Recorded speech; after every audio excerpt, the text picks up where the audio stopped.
जय गुरुदेव। अभी आप देख रहे हैं जय गुरुदेव चैनल नदबई और आपके गांव मूडरी तहसील गोविंदगढ़ में अभी सत्संग होने जा रहा है। तो सभी प्रेमी भाइयों से निवेदन है, आप यदि पहली बार चैनल को देख रहे हों तो चैनल को सब्सक्राइब अवश्य करें। जय गुरुदेव चैनल नदबई के नाम से चैनल अपना चला हुआ है और कुछ ही क्षण में आपके सामने यहाँ सत्संग प्रारंभ होने वाला है। कृपया बने रहें और सत्संग को बड़े ध्यान से सुने। जय गुरुदेव।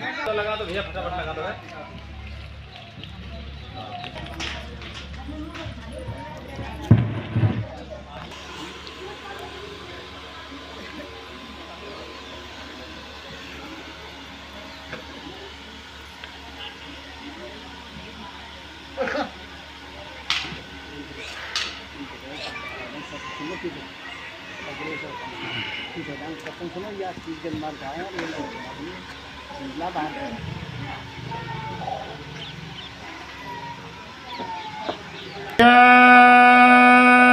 गुरुदेव, जय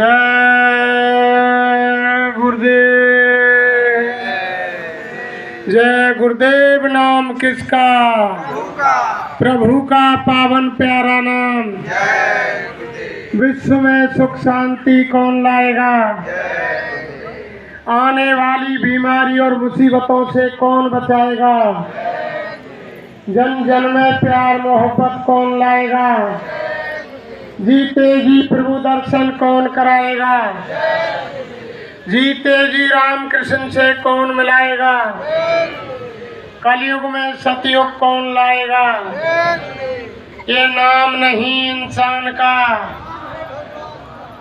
ये काम नहीं इंसान का। जय गुरुदेव।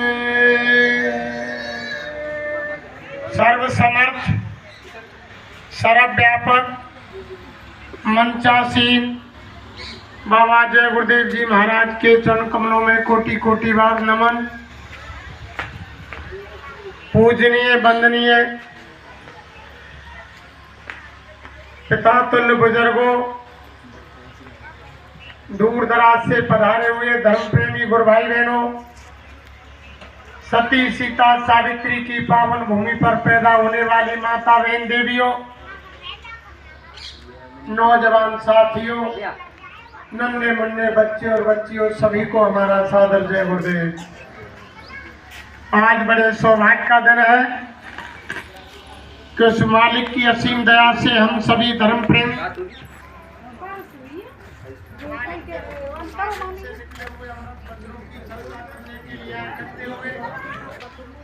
ऐसे मौके जीवन में कभी कभार आते हैं। जब भी हमको धर्म प्रेमियों मालूम हो जाए कि मालिक की चर्चा हो रही है तो हमें अपने गृहस्थी के कामों में कुछ समय का विराम दे करके समय से सत्संग स्थल पर जाकर शरीक होना चाहिए। महापुरुषों ने ऐसा कहा है कि एक घड़ी आदि घड़ी, आदि हुते पुनाद, और स्वामी संगत साध की हरे कोट अपराध। यानी एक क्षण मात्र का सत्संग, एक क्षण मात्र का महापुरुषों का वचन अगर किसी भाई बहन के हृदय में चुभ गया और संसार से रास्ता बदल करके मालिक की तरफ लग गया तो ये मनुष्य शरीर पाना सार्थक हो गया, आत्मा का कल्याण हो गया, ये लोक भी बन गया और वो परलोक भी बन गया। तभी तो महापुरुषों ने कहा है कि सुत दारा लक्ष्मी पापी के घर होए, संत मिलन और हर कथा गोस्वामी दुर्लभ दोए।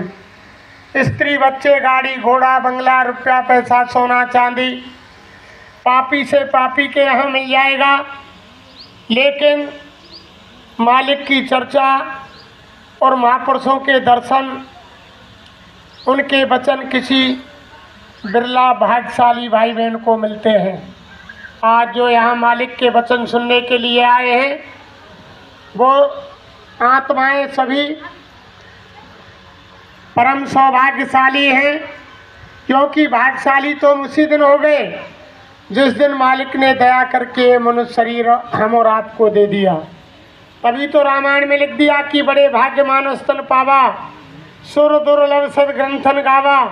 ये मनुष्य शरीर बड़े भाग्य से मिला है, ये देव दुर्लभ शरीर है। देवता भी इसको तरसते हैं कि हे मालिक तू हमें मनुष्य शरीर दे। क्यों तरसते हैं?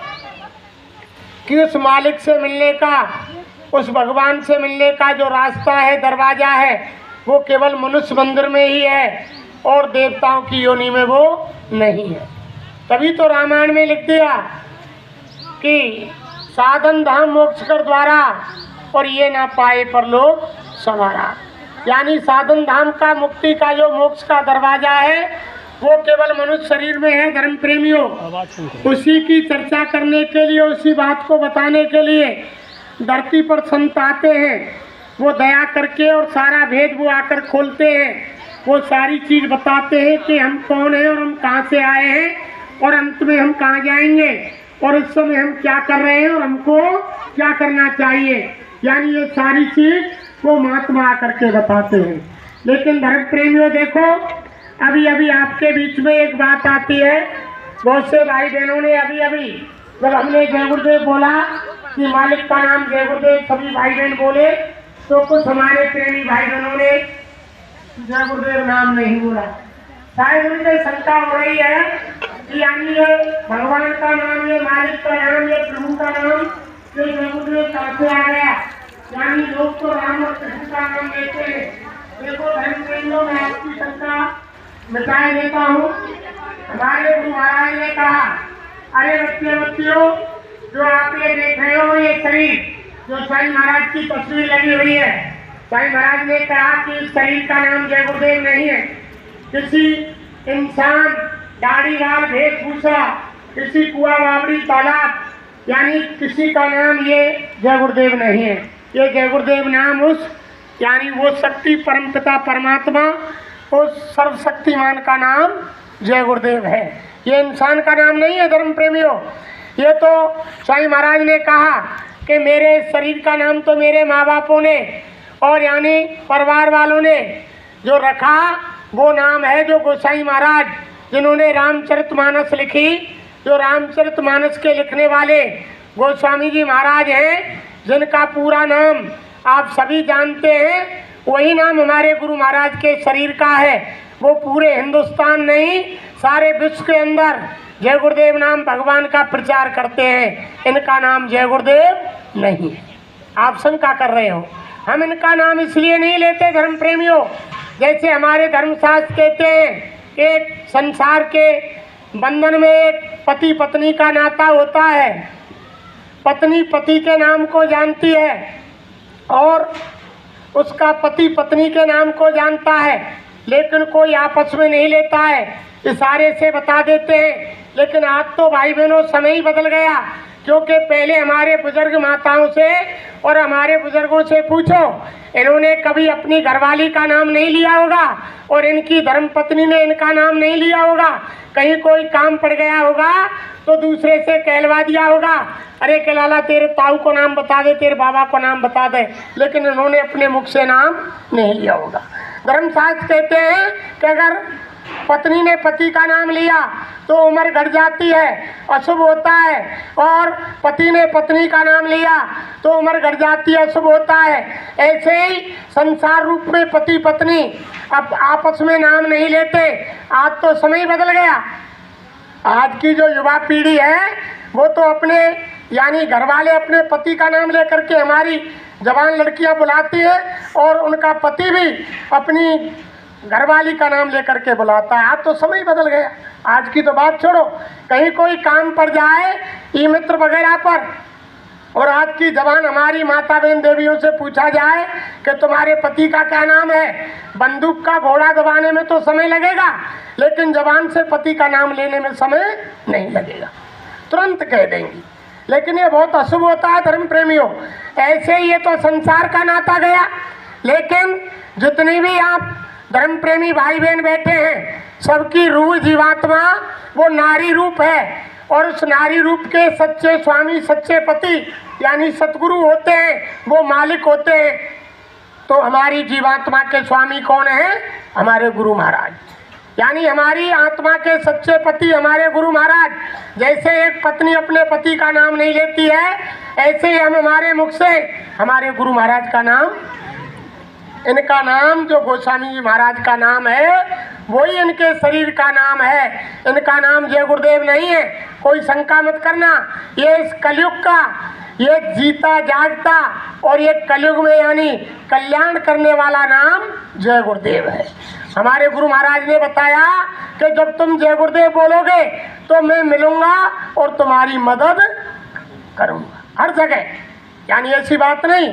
लेकिन देखो सतयुग के अंदर हरि नाम था, तो जब सतयुग समाप्त हुआ तो उसके बाद जब दूसरा युग बदल गया यानी त्रेता आ गया, तो उस समय ऋषि मुनि महात्माओं ने सोचा कि सतयुग का हरि नाम अब इस युग में काम नहीं करेगा, तो उन्होंने राम नाम में पावर भरा और राम नाम को जगाया। और यानी धरती पर सभी महात्माओं ने कई हजार वर्ष राम के नाम का प्रचार किया कि इस त्रेता का जीता जागता और यानी लोगों का कल्याणकारी नाम ये राम है, इसका साथ दो, तुम्हारा कल्याण होगा, तुम्हारी मुक्ति होगी। जिन भाई बहनों ने राम का नाम का साथ दिया त्रेता में, उनका कल्याण हुआ और इतिहास में नाम उनका आया, और जिन्होंने विरोध किया उनका सर्वनाश हुआ। लेकिन जब त्रेता खत्म हुआ उसके बाद द्वापर लगा। जब द्वापर आया, जैसे युग बदल गया, तो द्वापर के अंदर ऋषि मुनि महात्माओं ने देखा कि सतयुग का हरि नाम और त्रेता का राम नाम अब द्वापर में काम करने वाला नहीं है, तो उन्होंने द्वापर के अंदर भगवान कृष्ण का नाम जगाया। योगेश्वर कृष्ण के नाम में ताकत भरी और ऋषि मुनि महात्माओं ने कई हजार वर्ष पूरे विश्व में प्रचार किया। अरे सुनो सुनो धर्म प्रेमियों, अब इस समय द्वापर का कल्याणकारी नाम यानी योगेश्वर कृष्ण है, और तुम इनका साथ दो और इनका यानी जाप करो, तुम्हारा कल्याण होगा, तुम्हारी मुक्ति होगी। जिन भाई बहनों ने यानी योगेश्वर कृष्ण का साथ दिया उनका कल्याण हुआ और उनका इतिहास में नाम अमर हुआ, और जिन्होंने उनका विरोध किया और उनका सर्वनाश हुआ। ये तुम्हारे इतिहास बता रहे हैं कि बुरे कर्म ते सब गयो, धन धर्म और वंश, ना माने तो देख लो रावण दुर्योधन और कंस। यानी जो बुरा कर्म किया, रावण के मुकाबले बलशाली और यानी चारों वेदों का ज्ञाता विद्वान, और यानी इतनी ताकत, सब तरह की ताकत थी रावण के अंदर, लेकिन उसने रास्ता बदल दिया। उसने राक्षसी वेश बना लिया, मांस मछली अंडे शराब का सेवन किया, इंसानियत नहीं रही, मानवता नहीं रही, लोगों को सताया, गरीबों को सताया, तो आज उसका यानी इतिहास के अंदर कोई नाम नहीं लेता है रावण का। तो ऐसे धर्म प्रेमियों, हमारे गुरु महाराज ने इस समय इस घोर कलयुग के अंदर जय गुरुदेव नाम को जगाया और पूरे विश्व में प्रचार उनके अनुयायियों ने किया कि भाई देखो, हमारे बाबा जय गुरुदेव जी महाराज ने जय गुरुदेव नाम को जगाया है और ये इस युग का कल्याणकारी नाम है। जहाँ भी तुम पर कोई मुसीबत संकट आए तो तुम इस नाम को जब सुमरोगे तो तुम्हारी मदद होगी। गुरु महाराज ने कहा, कहीं भी जंगल में तुम्हें गुंडे बदमाश लुटेरे घेर ले या कुआ बावड़ी तालाब किसी सागर नदी में डूबने लगे, आपके पास कोई तिनके का चारा नहीं हो और आपको ये लग जाए कि हमारे प्राण निकलने वाले हैं, उस समय तुम सच्ची आत्मा से जिस देवी देवता भैरव भमिया ईसा मूसा और हनुमान राम कृष्ण चंडी दुर्गा जिसको तुम मानते हो उसको स्मर लेना। अगर वो तुम्हारी मदद कर दे तो ठीक है, अगर तुम्हारी कोई मदद नहीं करे उस समय और तुम्हें ये लग जाए कि मेरे प्राण निकलने वाले हैं, तो गुरु महाराज ने कहा, सच्चे मन से अंदर ही अंदर बाहर आवाज मत निकालना और अंदर ही अंदर बोलना कि जय गुरुदेव नाम सच्चा भगवान का है तो मेरी मदद कर, जय गुरुदेव नाम सच्चा उस प्रभु का है तो मेरी मदद कर।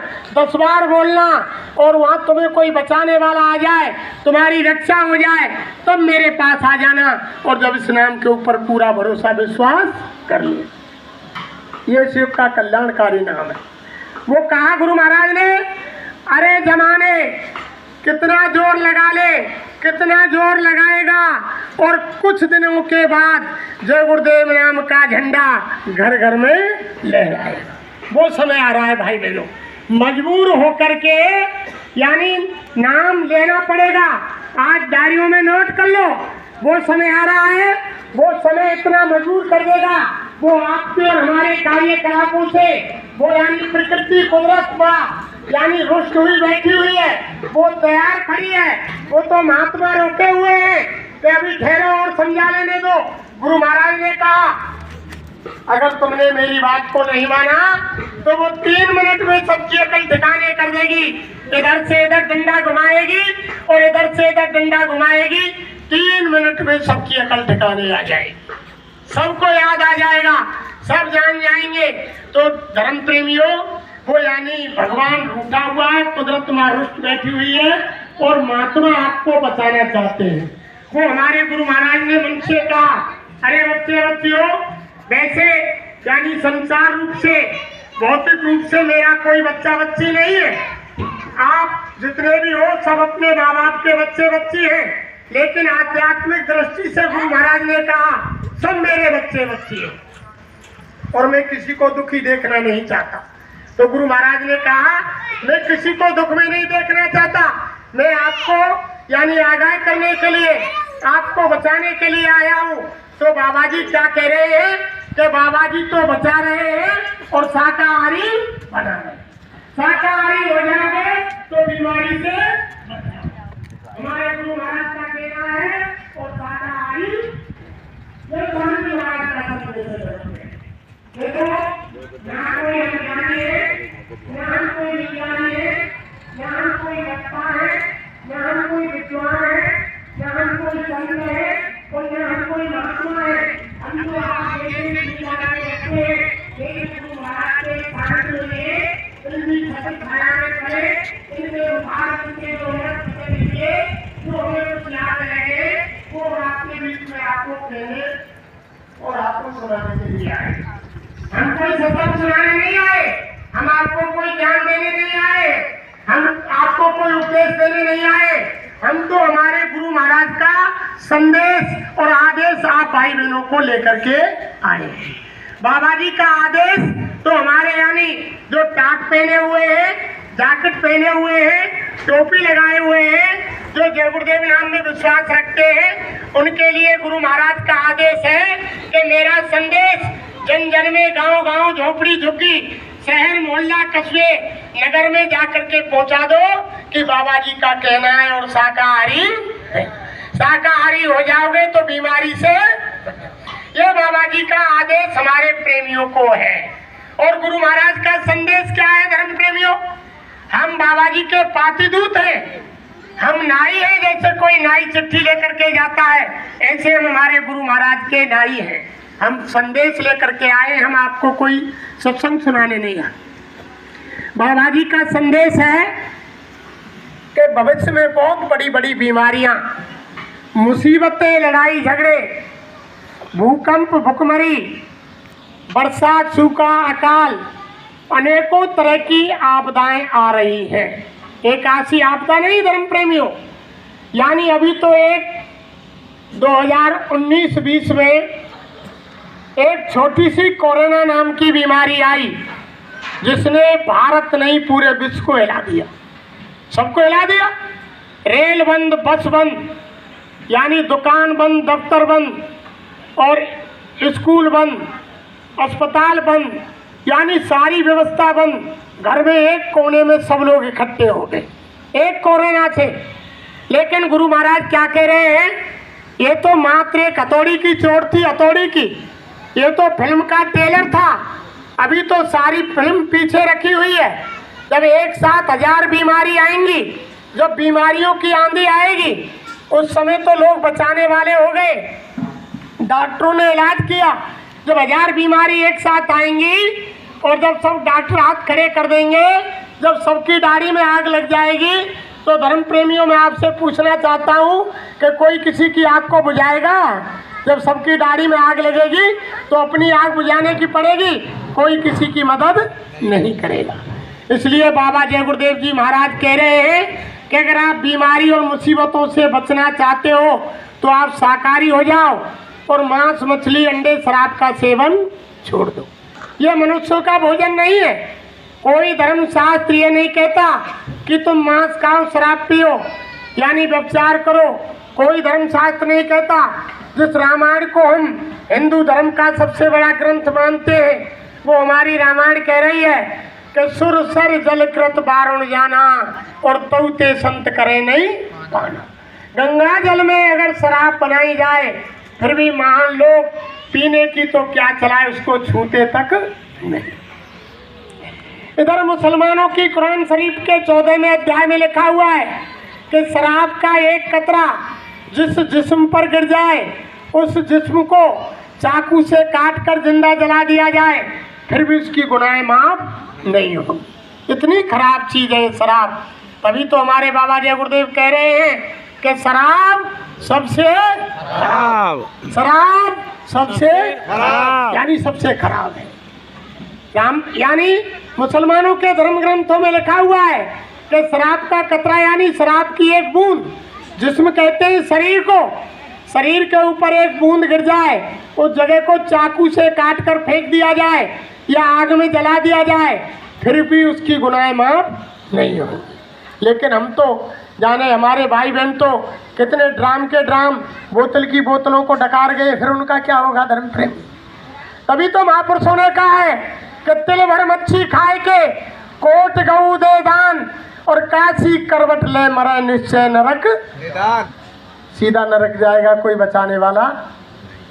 वैसा धीमर और शिकारी नृप विषयी और मांसाहारी इन घर भोजन करे जो संता साधन भजन को है जाए। मांसाहारी मानवा प्रत्यक्ष राक्षस अंग और इनकी संगत जो करे परे भजन में। ये तो मीन मास को करे आरा और 64 जन्म गीध अवतारा। यानी ये तो सारे काम। ये तो देखो सब जो महात्माओं ने लिख दिया एक एक शब्द उनका काटे। तभी तो महापुरुषों ने कहा कि जैसा खावे अन्न और वैसा होवे मन और जैसा पीवे पानी और वैसी होवे ऐसा करेंगे। भाई देखो महापुरुष कहते हैं, हमारे गुरु महाराज ने बताया कि अगर तुम शुद्ध भोजन करोगे, शाकाहारी भोजन करोगे, गुरु महाराज ने कहा अरे बच्चे बच्चियों, उस भगवान ने, उस कुदरत ने मनुष्य के खाने के लिए शाकाहारी बहुत भोजन बनाया।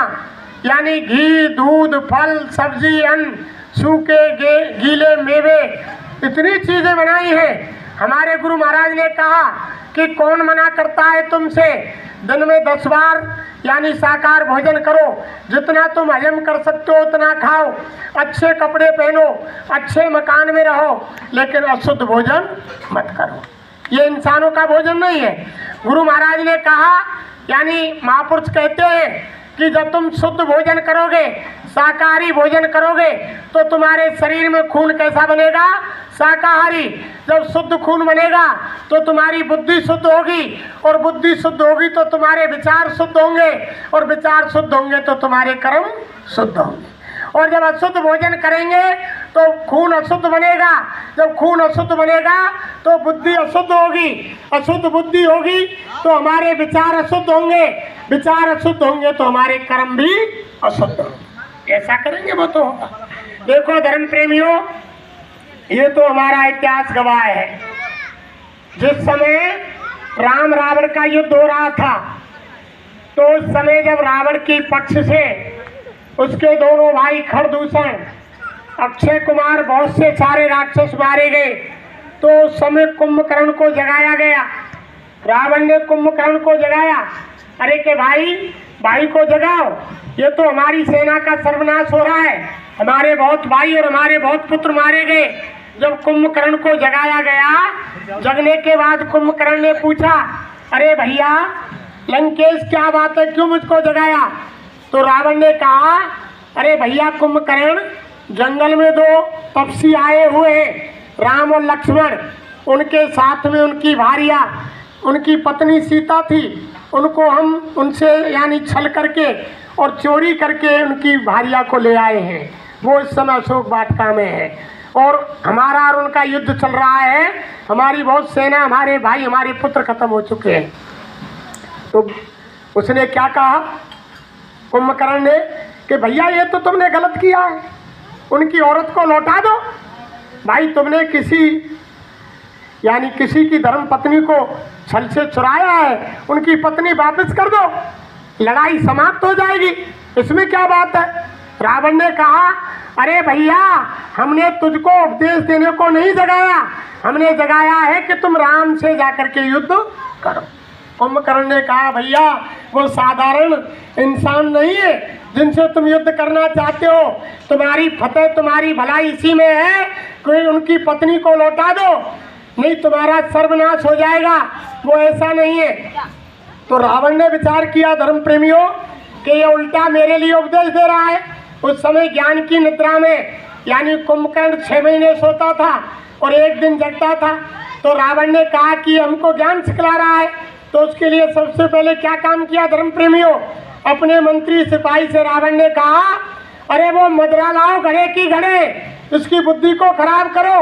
जब घड़े के घड़े मदरा शराब लाई गई, कुंभकर्ण को पिलाई गई, जब उसकी बुद्धि भ्रष्ट हुई, तब उसको यानी मांस की याद आई, तो भैंसा कटवाए गए, उसको यानी भरपेट मांस का भोजन कराया। वही कुंभकर्ण जो स्त्री को लौटाने की बात कर रहा था, धर्म के उपदेश रावण को दे रहा था, उसी की बुद्धि शराब पीने से, मांस खाने से खराब हो गई। और वही कहने लगा कि कहाँ है राम और कहाँ है लक्ष्मण, बताओ मुझको, मैं अभी उनको खत्म करता हूँ। वही लड़ाई के लिए तैयार हो गया। अरे महात्मा कहते हैं सबसे खराब चीज़ है धर्म प्रेमियों, इसके अंदर 1000 अवगुण है। जब तक इंसान इस शराब को नहीं पीता है तब तक उसकी बुद्धि सिद्ध रहती है, और जब इसका नशा कर लेता है फिर उसे कोई होश नहीं रहता है। माँ, बहन, बहू, बेटी की पहचान उनकी आंखों से खत्म हो जाती। इसलिए हमारे गुरु महाराज कह रहे हैं कि कोई भी ऐसा बुद्धि नाशक नशा मत करो जिससे माँ, बहन, बहू, बेटी की पहचान खत्म हो जाए। और किसी की मुर्दा मिट्टी मत खाओ, यानी जानवरों से गए बीते मत बनो। ये यानी एक जानवर में तुमसे ज़्यादा बुद्धि है, उसमें देखो इंसान के सामने कोई गलत चीज़ आ रही है, वो नहीं समझ पा रहा है कि क्या चीज़ खाने की और क्या चीज़ नहीं खाने की है। एक जानवर जो शाकाहारी है, यानी जो मांस, मछली, अंडा, शराब नहीं खाता पीता है, जैसे गधा है, घोड़ा है, बैल है, गाय है, वो शाकाहारी है। अगर उनके चारे के अंदर कोई कुत्ता बिल्ली टट्टी पेशाब कर जाए, मांस का टुकड़ा डाल दिया जाए, 5 किलो दाना चारे पर डालो, लेकिन वो मुंह नहीं मारेगा, सूंघ करके अलग खड़ा हो जाएगा शाकाहारी जानवर, वो नहीं खाएगा धर्म प्रेम। अरे महात्मा कह रहे हैं एक जानवर इतना जानता है कि मैं शाकाहारी हूँ और गलत चीज को नहीं खाता है। अरे इंसान, तुझको तो भगवान ने बुद्धि दी है, फिर क्यों तू नहीं सोच समझ रहा है कि क्या चीज खाने की और क्या चीज नहीं खाने की है? तू भक्त भक्त को क्यों खा रहा है? धर्म प्रेमियों, कर्मों की सजा भुगतनी पड़ेगी, कर्मों की सजा भुगतनी पड़ेगी। ये तो असली हमारे गुरु महाराज ने बताया कि असली मनुष्य शरीर उस भगवान, उस खुदा गौड़ अल्लाह का यानी ये मंदिर है, इसमें जीवात्मा बैठी हुई है। ये उस मालिक ने असली मंदिर बनाया है, जो हम गाते हैं भजन में, प्रार्थना में कि तेरे पूजन को भगवान बना मन मंदिर आली शाम। यानी ये उस मालिक का बनाया हुआ ये मनुष्य शरीर असली मंदिर है, इसमें जीवात्मा बैठी हुई है। उसने साफ सुथरा करके आप और हमको दिया, और उसने कहा कि मैं ये मकान, ये मनुष्य शरीर आपको साफ सुथरा दे रहा हूँ। इसमें जो तुम्हारी रूह जीवात्मा बैठी है, इसको किसी संत फकीर महात्मा के पास जा कर के उनसे युक्ति लेकर के आत्मा को जगा लेना, मेरे धाम को आ जाना, और मेरा ये शरीर, मेरा ये मनुष्य मंदिर मुझको अपना काम करके साफ सुथरा वापस लौटा देना। इसको गंदा मत करना। अगर तुमने इसको गंदा कर दिया तो फिर दोबारा तुमको ये नहीं मिलेगा और कर्मों की सजा तुमको भुगतनी पड़ेगी। ये यानी महात्मा समझा रहे हैं धर्म प्रेमियों कि कर्मों की सजा भुगतनी पड़ेगी और तुमको ये दोबारा नहीं मिलेगा। एक छोटा सा देखो, कोई भाई बहन किसी के बच्चे यानी शहर में पढ़ रहे हैं, अगर उसने कोई मकान किराए पर ले रखा है, कमरा किराए पर ले रखा है, और यानी कमरे में जाकर के 10-5 दिन हुए और उसने तोड़ फोड़ की, दरवाज़ा तोड़ दिया, खिड़की तोड़ दी, गंदगी की, शीशा तोड़ दिया, अलमारी तोड़ दी और गंदगी फैला दी, और मकान मालिक आया, उसने देख लिया तो वो क्या कहेगा? अरे भैया तेरे हाथ जोड़ूं, तू मेरे यहाँ मकान कमरा खाली कर दे, मुझे तेरा किराया ना चाहिए, तू तेरे घर को जा। यानी 15 दिन होने पर भी मकान को खाली करा लेगा धर्म प्रेमियों। फिर दोबारा उसके पास जाओगे, वो दोबारा किराए पर कमरा देगा नहीं। ऐसे ही वो परमपिता परमात्मा ने ये दया करके मनुष्य शरीर, ये उस भगवान का असली मंदिर हम और आपको दिया है।